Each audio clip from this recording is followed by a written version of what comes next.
Si estás pensando en comprar o vender, es importante que conozcas todos los documentos y trámites legales que necesitas saber para gestionar la compra-venta. Yo soy Ana Belén, de la Inmobiliaria La Muralla, y hoy te voy a decir cuáles son todos los trámites y documentos que van a pasar por tus manos en la gestión de la compra-venta. Y además que necesitas conocer para evitar errores ni complicaciones.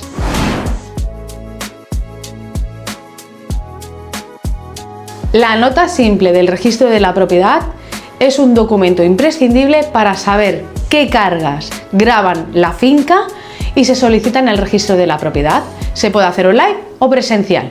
La nota simple sirve para saber exactamente quién es el propietario de la finca y qué cargas gravan sobre la finca. Sobre cargas me refiero a hipotecas, embargos, deudas, a algún usufructo, etc. Todo esto son gestiones que se pueden solventar en la compra-venta, pero es necesario conocerlas antes de vender. La nota del registro cuesta dinero. Esto depende de cómo la pidas, el proceso por el que lo hagas online o física, y te costará una cantidad u otra. Entre 5 euros y 15 euros es lo normal.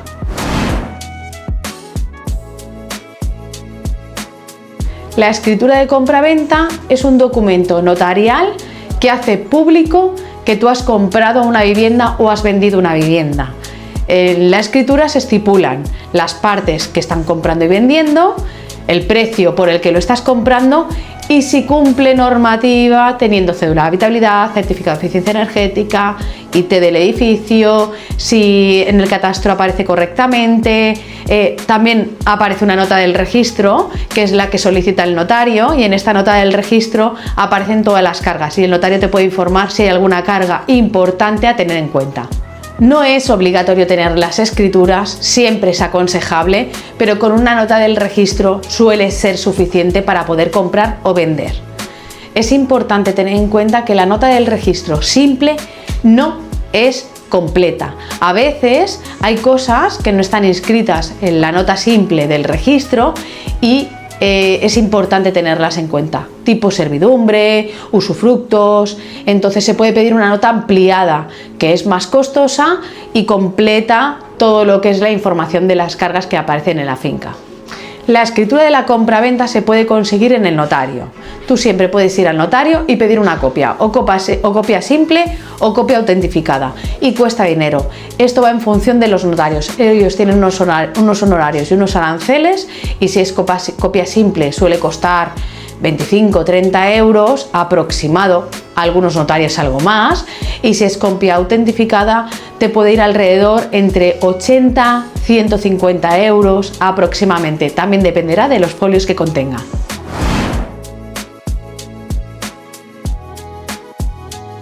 El certificado de eficiencia energética es un documento que, para que todo el mundo lo tengamos claro, no certifica que la instalación de la luz está correcta. Lo que certifica es el valor energético que contiene la vivienda.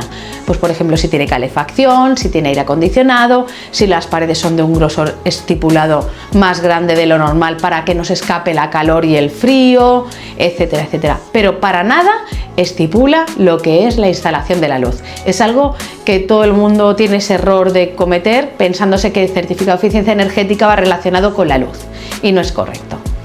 El certificado de eficiencia energética dependerá del arquitecto. Siempre se tiene que hacer mediante un arquitecto técnico o cualificado que esté registrado en el Colegio de Aparejadores o Arquitectos. Ellos hacen la visita de la vivienda, comprueban la instalación de la vivienda y hacen un informe. Ese informe lo presentan a la Generalitat, pagan las tasas y al cabo de 10 días como mucho suele estar el informe. Y dependerá de lo que cobre cada arquitecto. Aquí no hay un precio estipulado, no hay un margen que nos diga entre aquí y aquí. Lo normal suele ser 100, 120 euros, como máximo 140, es lo normal.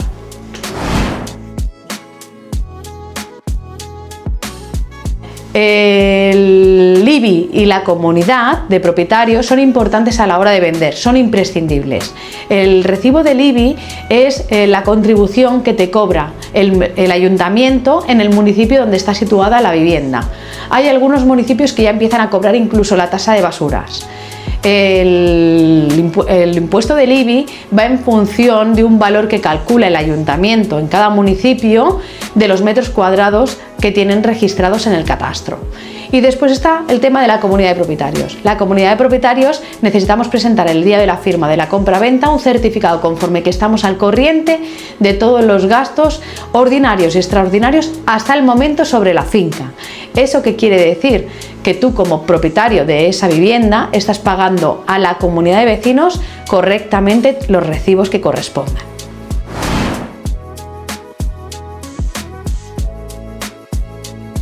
También existe el certificado de estar al corriente de pago de la comunidad. Esto, si no tienes gestoría que te gestione la comunidad de vecinos, se lo puedes pedir al presidente. Y si no, tendrías que dirigirte a la gestoría. Y las gestorías a veces cobran por estos certificados. Es algo a tener en cuenta. Las actas de las reuniones de las comunidades son las actas que se recogen en cada reunión de vecinos, donde se hablan, pues si por ejemplo hay que hacer una derrama para arreglar el terrado comunitario porque hay goteras, o tenemos que pasar la IT y no la estamos pasando, o tenemos una incidencia con el ascensor y hay que arreglarlo, rehabilitarlo, hay un presupuesto, etcétera. Ahí se aprueban la mayoría de los presupuestos que después se llevan a cabo para rehabilitar las fincas. Son importantes ya que te dicen mucha información a la hora de la compra. Si por ejemplo el edificio no ha pasado la IT todavía, que es algo muy habitual, en esas actas se puede recoger qué es lo último que se ha ido hablando sobre las rehabilitaciones posibles que pueden llegar a surgir. Pues por ejemplo, en el ático hay una grieta que no me gusta mucho, es importante que viniera un arquitecto a visitarlo para verlo, ¿no? Pues esto solamente se recoge en el acta de comunidad de vecinos y es algo importante a tener en cuenta y leer. Es muy importante leerlas en el proceso de la compra-venta para el vendedor porque está dando toda la información y transparencia al comprador y no está ocultando nada, y para el comprador porque le dice información de los posibles futuras reparaciones que suele tener la finca, las cuales tendrá que asumir él como posible comprador.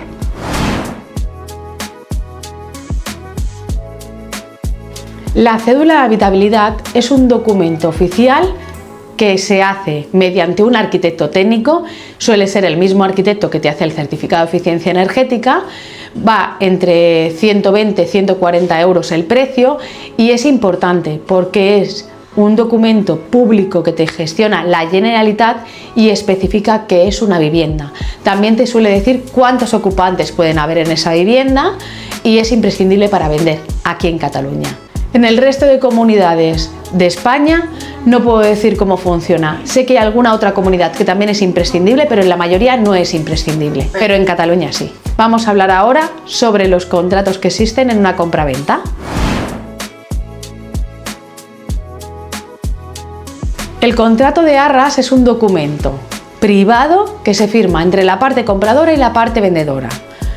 Lo que debería de incluir son las partes que intervienen, qué es lo que estamos vendiendo, el producto que estamos vendiendo, la finca que estamos vendiendo, que en el momento de la venta se venderá libre de cargas y gravámenes, que no hay vicios ocultos y debe contener sobre todo el precio y las formas de pago. También se suelen incluir cláusulas de si una parte no llega a ejercer el derecho de compra, la penalización que hay, y si la otra parte no llega a ejercer el derecho de venta, la penalización que hay.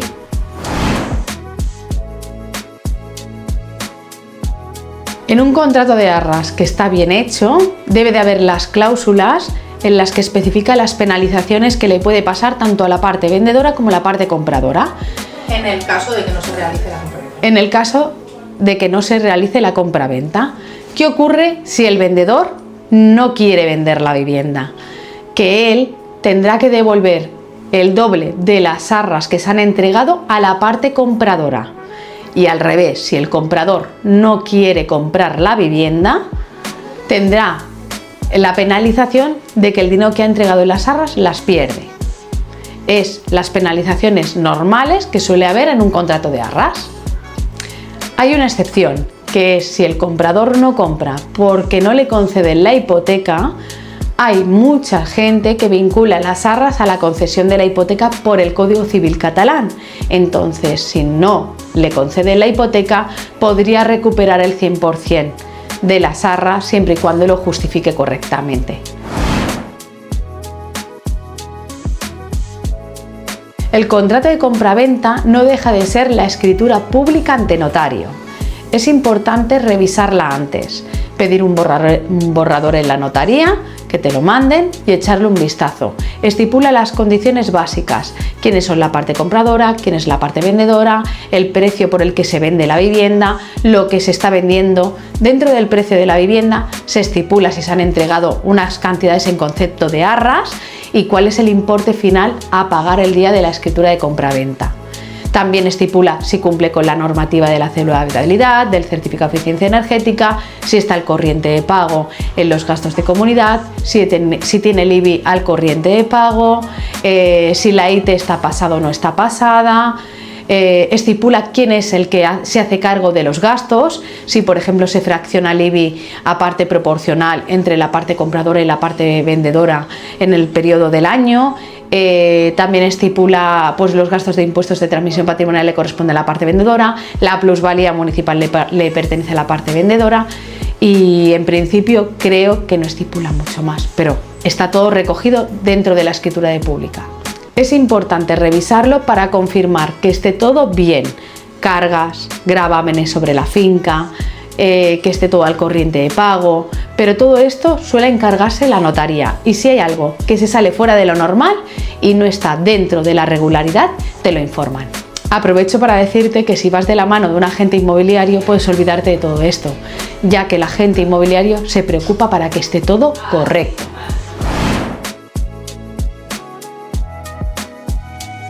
El contrato de exclusiva es un contrato que se firma entre la parte vendedora y la inmobiliaria.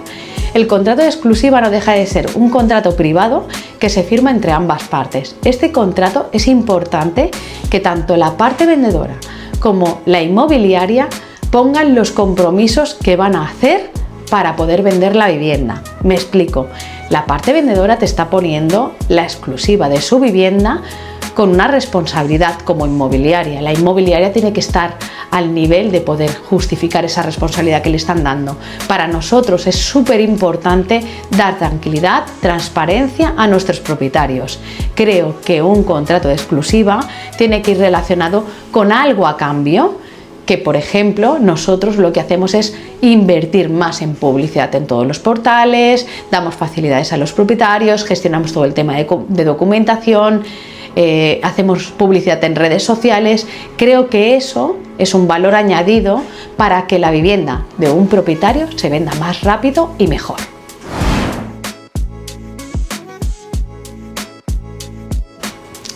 La diferencia que hay entre un contrato de arras y un contrato de compraventa son básicas. El primero se hace a nivel particular entre dos partes y el segundo, que es el contrato de compraventa, se hace en el notario, que es una escritura pública. Ahora te voy a explicar cuáles son los trámites notariales y la firma de la escritura.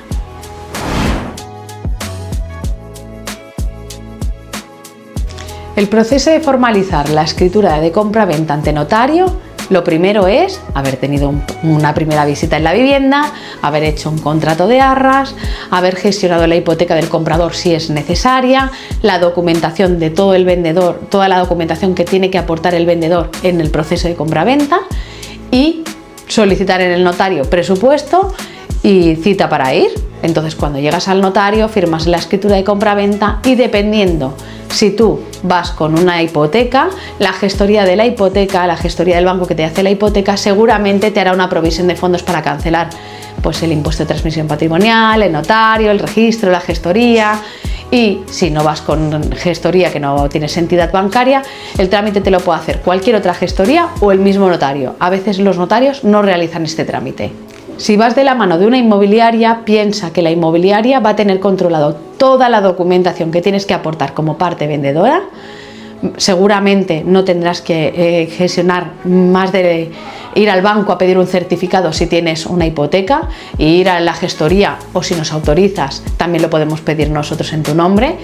pero la documentación va a tenerla toda en regla, la aportará previamente a la notaría para no tener que estar buscando documentación en el último momento, y el mismo agente inmobiliario te acompañará el día de la firma para que esté todo correcto. Revisará el borrador, que eso también es importante para que no se nos escape nada.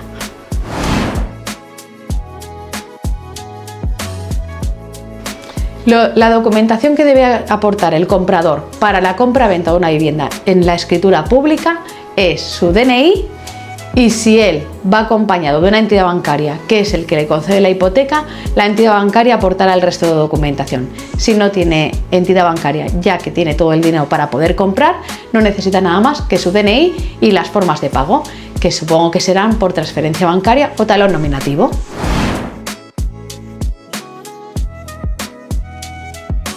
Los gastos notariales los paga siempre la parte compradora, igual que el impuesto de transmisión patrimonial y el registro de la propiedad. Los gastos notariales van en función de los aranceles de cada notario y de lo que se incluye en la escritura.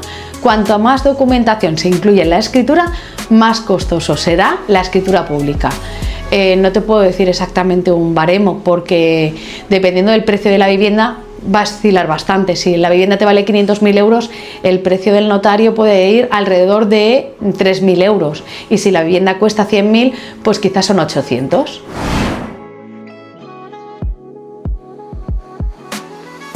La inscripción de la venta de la vivienda en el registro de la propiedad no es obligatoria, pero muy aconsejable, ya que si no, la persona que está inscrita en el registro previa a ti puede hacer cualquier gestión con la vivienda e incluso volverla a vender. La inscripción en el registro de la propiedad va a cargo de la parte compradora y puede oscilar en función del precio de la vivienda y los metros cuadrados, y también varía en función del registro de la propiedad en el que te sitúes. Puede ir alrededor de 200 hasta 600, 800 euros.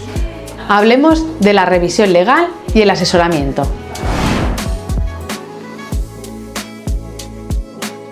Contar con un abogado para la compra-venta es recomendable siempre y cuando no tengas un agente inmobiliario a tu lado. ¿Por qué? Porque el abogado puede asesorarte sobre cualquier cosa que te pueda ocurrir en la compra-venta.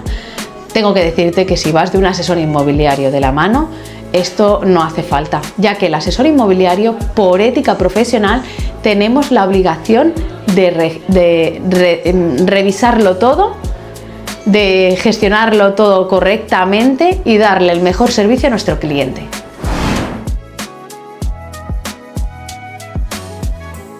Los aspectos legales que debes revisar antes de firmar son sobre todo las cargas que hay sobre una vivienda. Son súper importante tener controladas esas cargas, ya que un embargo es muy difícil de cancelar y de sanear del registro de la propiedad y justificar para que te quiten ese embargo, o un procedimiento judicial. Todo eso son embargos muy costosos y muy complicados de solventar. Dame un like, porque esto no te lo cuenta nadie, solamente te lo cuento yo y me lo he ganado. Así que dale. La mayoría de las veces suele haber diferencias entre los datos registrales y catastrales. La diferencia más común que hay en una finca es los metros cuadrados. Esos metros cuadrados que todo el mundo te dice que tiene y después no aparecen. Me explico. Nosotros vamos a comprobar los metros cuadrados de cualquier vivienda. Cuando hacemos una valoración, medimos la vivienda y son los metros cuadrados que te estamos informando. Siempre en el catastro aparecen más metros cuadrados, ya que el impuesto de IBI, la contribución, va en función de los metros cuadrados que aparecen en el catastro. Entonces, si hay algún metrito de más, no pasa nada porque están cobrando un poco más. En cambio, en el registro de la propiedad suelen ser de menos. ¿Por qué? Porque son fincas antiguas. La mayoría de las fincas antiguas de más de 30, 40 años, había un impuesto que se pagaba por los metros que tú escriturabas en la finca, y ese impuesto se reducía al poner menos metros en el registro de la propiedad. Por eso hay diferencia entre los metros reales, los metros del catastro y los metros del registro. Si no me has dado like, ahora es el momento, porque eso también es importante. Hablemos de los aspectos financieros y el pago final. Para asegurarte que el pago sea seguro y sin riesgos, hay dos formas efectivas de hacer el pago. El primero es un talón nominativo barrado, ya que es dinero. Piensa que la persona que está comprándote la vivienda tiene bloqueado ese dinero en su cuenta y a ti te hacen un talón que cuando tú lo cobras automáticamente se lo descuentan a él de su cuenta, el banco lo bloquea.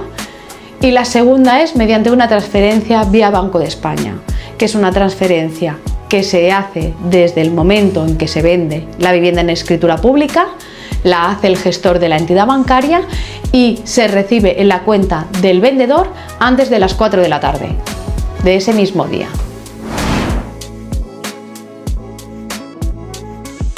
Ahora te voy a explicar las diferencias entre los diferentes pagos.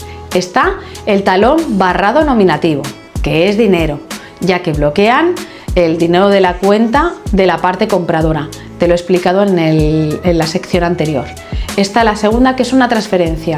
Si es una compraventa, debería de ser siempre una transferencia vía Banco de España. ¿Por qué? Porque esta transferencia no se puede anular. Tú hoy en día cualquier transferencia normal la puedes anular pagando, pero se puede anular. Y el tercero sería dinero en efectivo. El tercer pago no es recomendable y no es legal. Solamente se puede pagar como máximo 1.000 euros en una compra-venta entre particulares.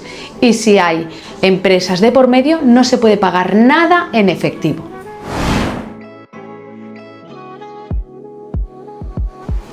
Lo que debes de hacer si el comprador necesita financiación. Claro, más que una película. Muchas veces pasa que el comprador necesita financiación y está tardando en conseguir la hipoteca, ¿no? Muchas veces pasa que el comprador está tardando en conseguir la financiación para comprarte la vivienda. Esto es algo habitual. Piensa que no todo el mundo puede acceder a una hipoteca, pero la mayoría de las veces intentan buscar en diferentes entidades para ver quién es la que mejor condiciones le da o quién es la que le da la hipoteca. Hay que tener paciencia y mucha comunicación. Por eso, cuando vas de la mano de una inmobiliaria, seguramente esta inmobiliaria acompañe a tu comprador a gestionar los trámites de la hipoteca y tengamos información más amplia. Es mucho más tranquilizador, ya que esa información puede hacer que tú estés más tranquilo.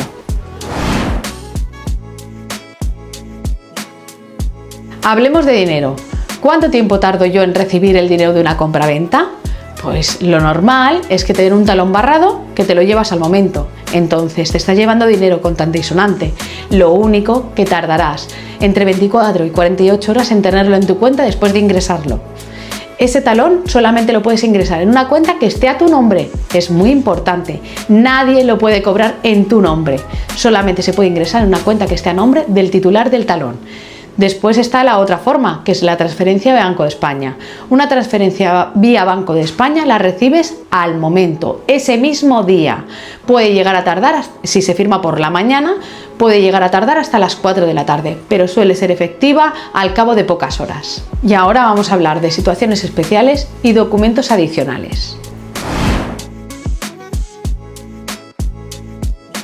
Es muy importante la nota del registro para ver si la vivienda tiene cargas o embargos. Las cargas o embargos, dependiendo de qué tipo de carga, puede ser fácil de solucionar o difícil. Los embargos son sumamente difíciles y sobre todo si vienen por parte de la Seguridad Social, de Hacienda, de estamentos públicos. En cambio, si es un embargo de una entidad bancaria, es fácil de solucionar porque vas a la entidad bancaria, cancelas esa deuda y ya tienes tu carta de pago. Y ese embargo se quitará del registro automáticamente, pagando los gastos que conllevan. En cambio, las cargas suelen ser hipoteca, usufructo, paso de servidumbre. Hay cargas que no se pueden quitar porque son muy antiguas y ni siquiera tienen importancia, pero siguen apareciendo. También una carga importante a tener en cuenta en la nota del registro es si la vivienda es de protección oficial. Eso dice que la vivienda continúa siendo de protección oficial o no y estipula un precio para la venta. Es otra información importante que tendríamos que tener en cuenta. Vender un piso heredado también es una situación algo especial y la documentación que se suele necesitar es la escritura de herencia, de aceptación de herencia, La liquidación de impuestos, el modelo 650 y el modelo 660, es muy importante, ya que ahí estipula si te has acogido alguna bonificación, y si te has acogido alguna bonificación es posible que te hagan devolver esa bonificación, así que es algo a tener en cuenta en una aceptación de herencia. La cédula de habitabilidad, el certificado de eficiencia energética, el DNI de los titulares, certificado de comunidad, certificado de estar al corriente de pago en el IBI, y en principio ya está. Los trámites para vender un piso que tiene varios propietarios, principalmente es ponerse en contacto con todos los propietarios, ser conocedor y estar en contacto continuo con todos los propietarios, ya que quizá yo como propietaria te puedo decir que lo quiero vender y mi hermano te puede decir que no lo quiere vender. O yo quiero poner un precio y mi hermano te quiere decir otro. Si estás negociando conmigo, será de una forma, y si negocias con mi hermano, será de otra. Entonces lo suyo es hacer una reunión con todas las partes y poder tenerlo todo claro. Los trámites que tienen son exactamente los mismos que con una vivienda que tiene solamente un propietario. Si el comprador no inscribe la propiedad a su nombre, es posible que el vendedor... Después de la compra-venta, acuérdate que tiene que funcionar sola. Si el comprador no inscribe la escritura pública en el registro de la propiedad después de comprar una vivienda, es posible que la persona que lo venda pueda hacer cualquier carga, inscribir cualquier carga, hacer una hipoteca, volverlo a vender, vender un usufructo, vender el usufructo vitalicio, puede hacer gestiones, ya que en el registro estipula quién es el propietario. Por mucho que tú tengas una escritura privada o pública ante notario, si no está inscrita no puedes ejercer como propietario. Bueno, pues en este vídeo hemos visto toda la documentación necesaria para una compraventa de vivienda, hemos visto los documentos, contratos, impuestos, trámites notariales y las formas de pago como tienen que ser para ser seguras. Si te ha gustado, dímelo y te recojo en comentarios lo que tú me dices. Y si te interesa un documento que especifique cuáles son los trámites o los procedimientos o la documentación, escríbemelo, que si hay varias personas que lo necesitan, me lo plantearé de hacer. Y si estás por Santa Coloma, Badalona o San Adrián, pásate por nuestra oficina a saludarme. Y si no, pues nos vemos en el próximo vídeo.